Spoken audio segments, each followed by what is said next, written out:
You've probably heard of Harvard, the Ivy League college, and Bitcoin, the number one cryptocurrency. These two have come together where Harvard is actually talking about central banks should be buying Bitcoin. It is pretty crazy to think that one of the highest Ivy League colleges in the world is suggesting Bitcoin to central banks, but here we are living through that happening. Actually, I've heard that they actually wrote a paper to central banks talking about them to buy Bitcoin, saying after Western governments froze Russia's foreign exchange reserves early this year, speculation mounted that some central banks would acquire cryptocurrency as a form of insurance against financial blockades from the US and its allies, which was a big topic of discussion when these sanctions hit, because basically people were saying it was the beginning of the end of the dollar. Now, could that look back and that actually happen? Absolutely. But for right now, the dollar's not going anywhere. But it does open people's eyes to,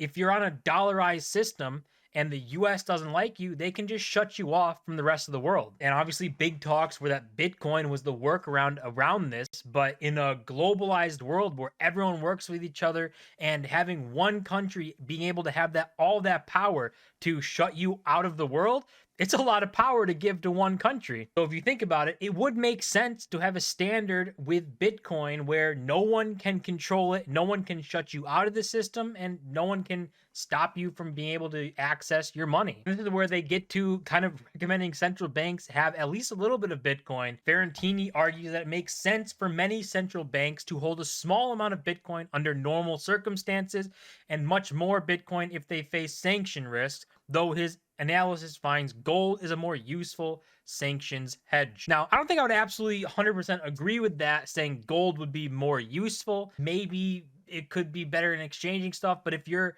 sending money and trying to buy goods, gold would be a really hard thing to do that with. Just imagine Bitcoin you have on your phone, you can take it to a merchant, scan their QR code, send the Bitcoin to them, and there you go, you're done.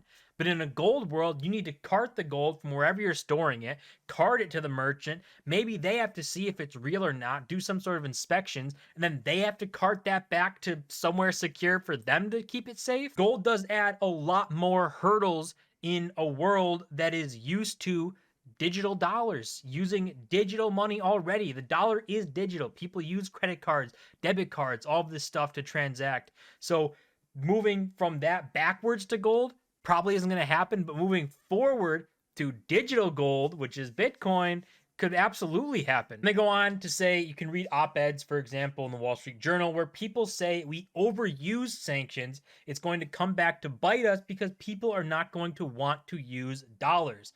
But the contribution of my paper is to put a number on that and say, okay, how big of a deal is this really? How much should we be concerned about it? Which is the big topic of discussion with these sanctions and what we talked about. If the US controls the entire world's currency, the dollar is the global reserve currency. And right now, they've weaponized that, meaning they can shut you out of the world with a very simple click of a button and just sanction you, and all of a sudden you don't have access to global trade anymore. So giving that power to one country individually is always going to be a problem, because if the US doesn't have it and China did, it would be a major problem. If Russia had it, it would be a major problem. So every country in the world isn't going to want to allow one other country to have that power, because obviously everyone doesn't always get along so nice all the time. And they talk about one of the problems of gold, that is, if you can't get enough gold to hedge your sanctions risk adequately.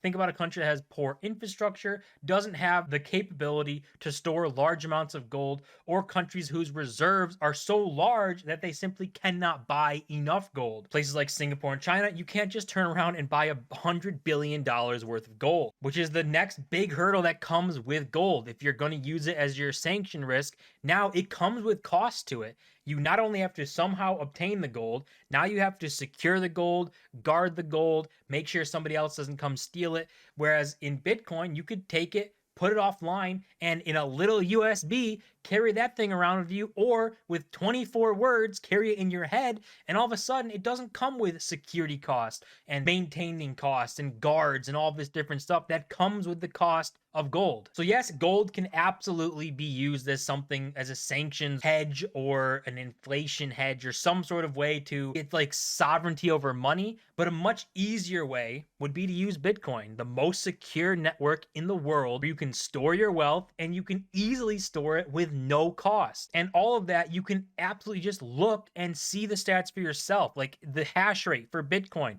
is all-time highs. It's just going higher and higher, even though the price, you can see here, the price isn't going higher and higher. The price is actually tanking and the hash rate is skyrocketing. So security is getting better and better regardless of what the price does. And people are clearly interested in Bitcoin because you can see how to buy Bitcoin heavily outweighs how to sell Bitcoin, and how to buy Bitcoin is actually spiking in interest and searches. Now you could chalk that up to someone going out figuring out how to buy Bitcoin is basically how to sell too. If you go into an exchange, the sell button's right next to buy, so maybe you don't have to look up how to sell.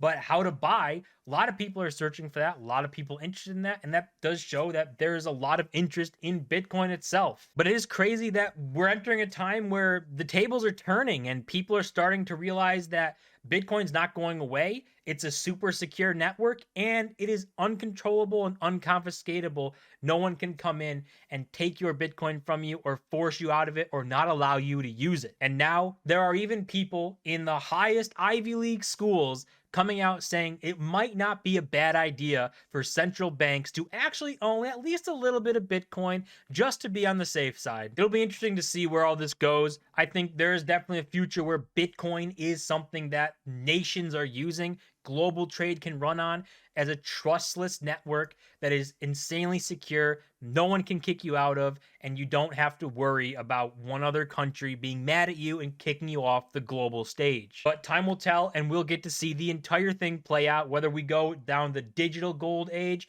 or try and revert back to the traditional gold age. That's gonna do it for this video. As always, don't forget to smash the like button and subscribe. Run the road to 1,000 subscribers. I'll see you guys in my next video.